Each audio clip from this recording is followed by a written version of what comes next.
Hi friends, ఈరోజు story చాలా ఇంట్రెస్టింగ్గా ఉండబోతుంది. శృతి గురించి పూర్తిగా కనుక్కొమ్మని రాజ్కు తల్లి చెప్తుంది. గుడిలో పూజ కోసం రఘురాం ఫ్యామిలీ వెళ్తుంది.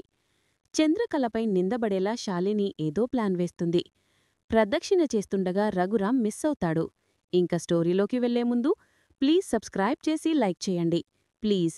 జగదీశ్వరి జడలో మల్లెపూలు పెడతాడు రఘురాం.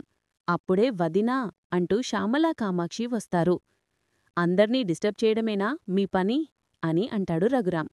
మరోవైపు రాజ్ అప్పుల లెక్కలు వేస్తాడు. 9 లక్షల అప్పు అయిందని అమ్మతో చెప్తాడు. శృతి పడిపోయింది, పెళ్లి చేసుకున్నాక అప్పు తీర్చేస్తానని అంటాడు. శృతి మంచిదో పిచ్చిదో అర్థం కావటం లేదు. లేదంటే నీ వేషాలు కనిపెట్టేదే.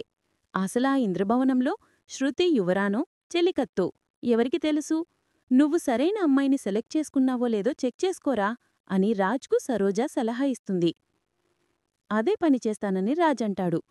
రేపు మనం గుడికి వెళ్ళకపోవడమే మంచిదనిపిస్తోంది శాలిని అని క్రాంతి అంటాడు. అత్తయ్యకు వస్తానని చెప్పి ఇప్పుడు ఇలా అంటావేంటి అని శాలిని అడుగుతుంది.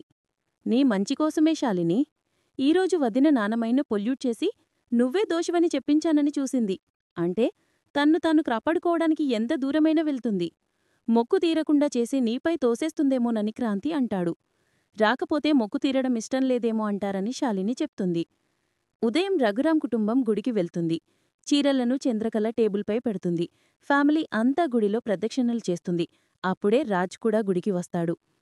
ఈరోజు ఫ్యామిలీలో శృతికి ఉన్న వాల్యూ ఏంటో కనిపెడతానని తల్లికి ఫోన్ చేసి చెప్తాడు రాజ్.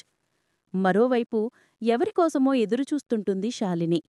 కాని క్రాంతి అడిగితే కవర్ చేస్తుంది. రాజ్ గుడిగంట కొట్టడంతో రఘురాం డైవర్ట్ అవుతాడు. ఒక్కడే ఆగిపోతాడు.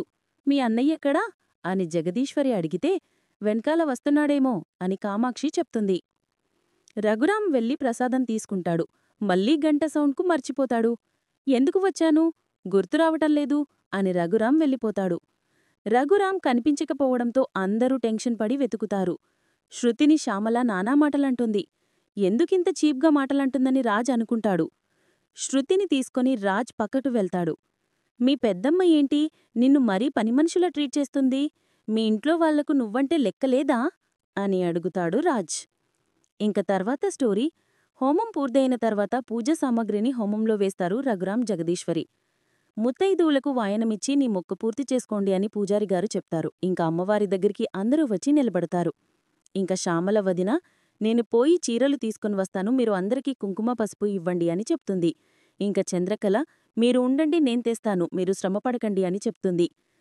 జరగబోయే అపశకునానికి ఎలాగైనా నిన్నే బాధ్యరాలిని చెయ్యాలని అనుకున్నాను, నాకొక మంచి ఛాన్స్ ఇచ్చావు చంద్ర అని శాలిని మనసులో అనుకుంటుంది. ఇంక చంద్రకళ చీరలు తీసుకుని వచ్చి అమ్మవారి ముందు పెడుతుంది. ఆ పక్కనే దీపం కుంచే ఉంటుంది.